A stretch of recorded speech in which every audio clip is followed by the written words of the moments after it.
Hi class, I'm so sorry. Naputol yung discussion ko, napindot ko yung end recording. Okay, so let's continue.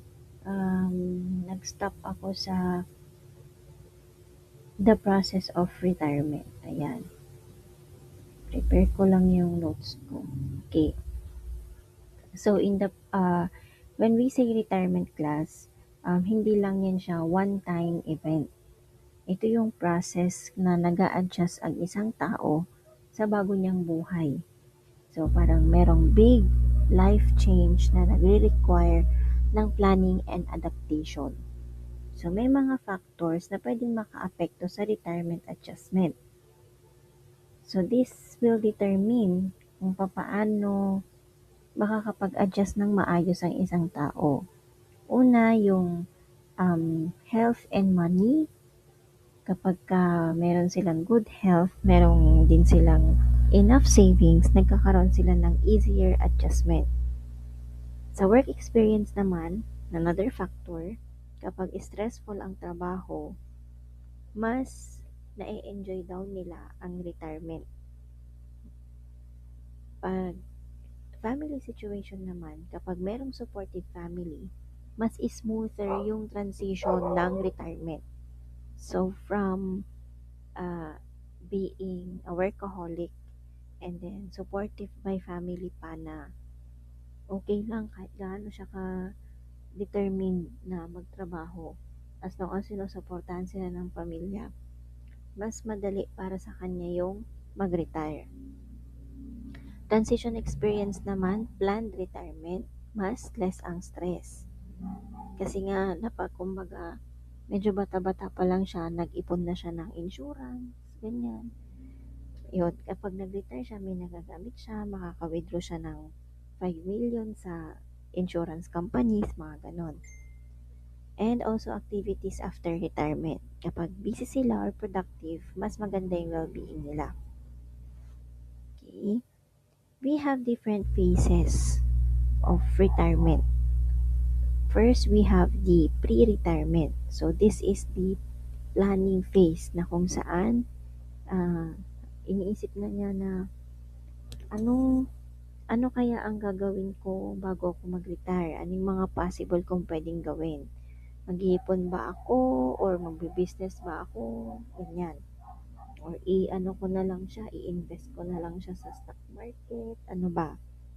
Okay, pag retirement naman, this is leaving yung full-time work. Hindi na siya magwo-work. Pahinga na siya sa industry. Kapag contentment naman, this is the honeymoon phase. Happy na siya. Free na siya na nag-retire siya. So, nagta-travel na yan siya. Nagre-relax sa bahay, mga ganon. Disenchantment, they feel bored or lonely. After the honeymoon phase, parang namimisan nilang bumalik sa trabaho dahil nasanay nga sila na productive sila, may mga ginagawa sila. Minsan, they feel useless kasi hindi na nga sila busy. Next is reorientation. So, sa reorientation naman, hinahanap nila yung purpose nila. Dahil nga, di na sila mapakali, kailangan may gawin ako. Dapat productive pa rin ako kahit matanda na ako. Nagsisimula silang gumawa ng mga hobbies nila or nagvo-volunteer.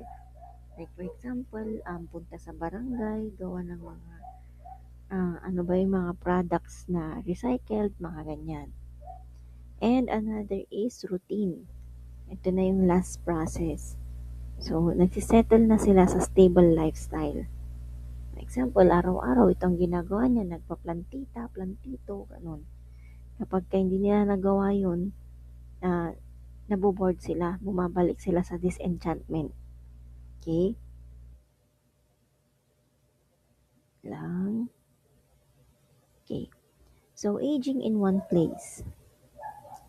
This is staying in their own home habang tumatanda sila. So, mas gusto ng mga older adults yung ganito. Sa bahay na lang sila hanggang mamatay, okay na ako doon, parang ganon. And we also have other living options like for example, retirement community, assisted living or shared housing, Ito na yung mga parang shelter. Ang alam ko, ano bang tawag doon sa mga matatanda sa US kapag nilalagay nila yung mga older adults doon yung sa shelter. Kalimutan ko na basta parang ganon. Pero dito kasi sa Pilipinas, walang ganyan kasi we are a collectivist country. Ayaw nating nalalayo yung pamilya natin sa atin. Gusto natin kasama natin sila hanggang sa mamatay na sila, mga ganyan. Okay? In personal relationships in late adulthood, we also have two theories.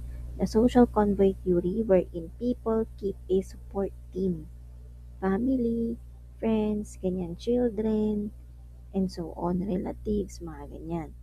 Pag social-emotional selectivity theory naman, as people age, mas pinipili nila yung meaningful relationships. So they spend more time with close family than friends.